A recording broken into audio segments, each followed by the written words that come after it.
जय मां मंगला गौरी। आज हम बात करेंगे मां मंगला गौरी व्रत के उद्यापन के बारे में। देखिए, व्रत का उद्यापन 3 तरीके से किया जाता है। कुछ लोग सावन के पहले मंगलवार से शुरू करते हैं और सिर्फ सावन के ही मंगलवार रहते हैं। तो सावन का जो आखिरी मंगलवार होता है, चौथा या पांचवा जो भी मंगलवार पड़ेगा, उसमें वो उद्यापन कर देते हैं। किसी कारणवश उनकी तबियत खराब है, वो उद्यापन नहीं कर सकते, तो उसके बाद जो मंगलवार भले ही वो भादवे महीने का पड़े, उसमें उद्यापन कर दे। कुछ लोग सावन के पहले मंगलवार से शुरू करके पूरे 1 साल का संकल्प लेते हैं, फिर वो अगले साल के सावन के आखिरी मंगलवार को उद्यापन करते हैं। कुछ लोग सावन के मंगलवार से शुरू करते हैं और 5 साल के सावन के मंगलवार का संकल्प लेते हैं, फिर वो 6ठे साल सावन के सबसे आखिरी मंगलवार को व्रत का उद्यापन करते हैं। और कुछ लोग सावन के पहले मंगलवार से शुरू करके 16 मंगलवार तक व्रत रखते हैं, तो 17वें मंगलवार में व्रत का उद्यापन करते हैं। तो ये जिस तरीके से आपने संकल्प लिया है, आप उसी तरीके से उद्यापन करेंगे।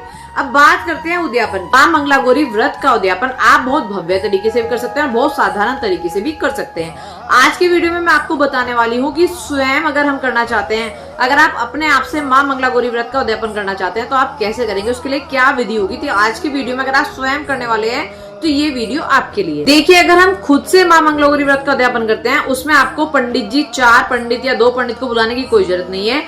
एक पंडित के लिए आप दक्षिणा, वस्त्र और थोड़े से फल और थोड़ा कच्चा या पक्का भोजन अवश्य निकालें। वो आप या तो उन्हें अपने घर बुलाकर भेंट कर दें, या फिर आप किसी मंदिर में जाकर स्वयं देकर आ जाइए। जिस दिन आप उद्यापन करने वाले हैं, उससे पहले दिन आपको अपने हाथों में मेहंदी लगा लेनी होगी, और उस दिन आप जो वस्त्र पहनेंगे वो लाल, पीले या गुलाबी रंग के नए नकोरे वस्त्र होने चाहिए। और जो आप मां मंगला गौरी को भी वस्त्र अर्पित करेंगे, वो भी लाल, पीले या गुलाबी रंग के होने चाहिए। और कोशिश करिए कि आप उद्यापन वाले दिन जो पूजा करें, आप अपने पतिदेव के साथ में ये पूजा करें, तो ज्यादा उत्तम रहेगा। और जो कुंवारी कन्याएं हैं, वो अपने माता पिता के साथ इस पूजन को कर ले। अब आपको पहले दिन क्या करना होगा। सबसे पहले तो आपको उद्यापन के लिए पहले दिन ही 16 सुहागन को निमंत्रण दे देना होगा, और घर पर आपको उनके लिए 16 पोटली तैयार कर लेनी होगी। उस पोटली में आपको 16 श्रृंगार के सामान रखने होंगे, दक्षिणा रखनी होगी और एक लड्डू रखना होगा। ऐसे करके आप 16 पोटली बना लेंगे। 17वीं पोटली आपको मां मंगला गौरी की भी बनानी होगी। और जो आप मां मंगला गौरी को 16 श्रृंगार अर्पित करेंगे, उसमें देखिए, आप चांदी के चाहे बहुत हल्के से बिछुए और चांदी का ही, अगर सोने का नहीं ले सकते, चांदी का हल्का सा एक टीका जरूर ले ले। अगर आप चांदी का नहीं ले सकते, अगर आप सक्षम है तो आप सोने के ले लीजिए, अगर आप सक्षम नहीं है तो आप चांदी के भी नहीं ले सकते, तो आप आर्टिफिशियल भी ले सकते हैं। जिस दिन आपको उद्यापन करना है, उस दिन भी आपको व्रत रखना होगा। सुबह जल्दी उठे, स्नान आदि से निवृत्त होकर लाल, पीले, गुलाबी रंग के वस्त्र पहन ले। सबसे पहले आप एक चौकी लगाएंगे। चौकी पे आप दाएं तरफ लाल रंग का वस्त्र बिछाएं और बाएं तरफ आपको सफेद रंग का वस्त्र बिछाना होगा। जो दाएं तरफ लाल रंग का वस्त्र बिछाया है, उस पे आपको 16 ढेरी गेहूं की लगानी होगी, जिन्हें हम षोडश मातृका कहते हैं। और बाईं तरफ 9 ढेरी चावल की लगानी होगी, जो कि 9 ग्रह हम मानेंगे। अब उसके बाद आपको पूरे शिव परिवार को विराजमान करना होगा। मिट्टी की मां मंगला गौरी का स्वरूप भी बना लेंगे। फिर आपको कलश स्थापना करनी होगी। कलश स्थापना के लिए आप अक्षत ले लें, और अब तक अगर आप सफेद अक्षत लेते आए हैं आसन देने के लिए, तो आज आप रोली में लाल करके उन चावलों को लें और उनसे अष्टदल कमल बना लें। फिर उनके ऊपर कलश रखें, उसमें थोड़ा गंगा जल डालें, थोड़े से अक्षर डालें, सुपारी डालें, सिक्का डालें और एक हल्दी की गांठ डालें, और उसमें 5 पल्लव लगाकर उसके ऊपर थोड़े से एक प्लेट में चावल रखें किसी भी पात्र में, और फिर नारियल की स्थापना कर दें।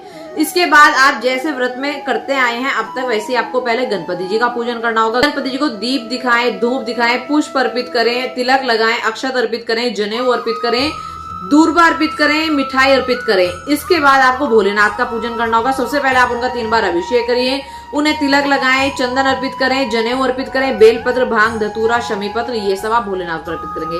अब बारी आती है मां मंगला गौरी के पूजन की। मां मंगला गौरी के पूजन में सबसे पहले आप उनका पंचामृत से अभिषेक करेंगे, दीपक और धूप दिखाएंगे, तिलक लगाएंगे, 16 श्रृंगार अर्पित करेंगे, चुनरी उड़ाएंगे। इसके बाद आपको माता पर 16 जीरे के दाने, 16 लौंग, 16 सुपारी, 16 इलायची, 16 मूंग के दाने, 16 अक्षत, 16 फल, 16 बेलपत्र, इस तरीके से आप 16 चीजें 16 की संख्या में माता पर अर्पित करें, जिसमें आप 16 फल भी ले सकते हैं, 16 मिठाई ले सकते हैं, 7 अनाज के 16 दाने ले सकते हैं, पंचमेवा आप 16 की संख्या में ले सकते हैं। इस तरीके से आपको माता पर 16 की संख्या में चीजें चढ़ानी होगी। अब आपको ये पूजा करने के बाद, अब आप जो उद्यापन आप करने वाले हैं, उस उद्यापन के लिए आपको संकल्प लेना होगा, जिसके लिए आप हाथ में पुष्प लें, अक्षत लें और थोड़ा सा गंगा जल लें, और आप बोले, अपना नाम बोले, अपना गोत्र बोले, और जिस जगह से आपने उस जगह को बोले, और जिस तिथि में आप उद्यापन कर रहे हैं उस तिथि को बोले, और उसके बाद आपके अपने व्रतों की संख्या बोलें, कितने व्रत आपने रखे हैं। और ये बोलने के बाद आप माता के पास इनको अर्पित कर देंगे। अर्पित करने के बाद अब आप व्रत कथा सुनेंगे। आपने पुष्प अक्षत ले लीजिए, व्रत कथा सुनिए। व्रत कथा सुनने के बाद आप 16 दिए आटे के लगाकर और चौमुखी दिए लगाकर माता की आरती कर लेंगे। आप देखिए जितने जो आपकी पूजा की 16 पोटली और 17वीं पोटली माता को आपने अर्पित कर दिया, 16 पोटली भी आपको उसी चौकी पर रखनी होगी। उन सबको भी तिलक कर उनकी भी पूजा करनी होगी। अब आपने जो 16 सुहागिन बुलाई हैं, आप उन्हें बैठाएं, उन सबको तिलक करें, उनके पैर धुलें, उन्हें महावर लगाएं, उसके बाद उन्हें मीठा भोजन कराएं। उसके बाद उन सबको जो आपने पोटली बनाई सभी सुहागन को पोटली दे देंगे। इसके बाद जो आपने पंडित जी के लिए दक्षिणा, भोजन और वस्त्र निकाले हैं, आप पंडित जी के लिए मंदिर में भिजवा दीजिए या उन्हें घर पे बुलाकर ये दे दीजिए।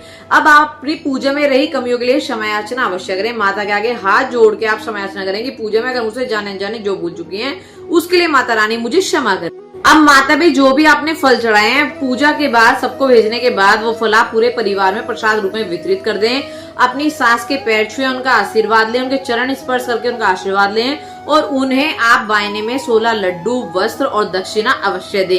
खुद भी आप मीठा भोजन कर लें और अगले दिन यानी बुधवार के दिन माता की चौकी का विसर्जन करना होगा। और देखिए माता की जो आप उद्यापन की विधि जो पूजा करें वो श्रद्धा पूर्वक और विधि पूर्वक करें। पूजा में किसी भी तरीके की कोई भी जल्दबाजी ना करें और माता से प्रार्थना करें कि माता आपको 7 जन्मों तक अखंड सौभाग्य दे और संतान सुख दे। मां मंगला गौरी की जय हो।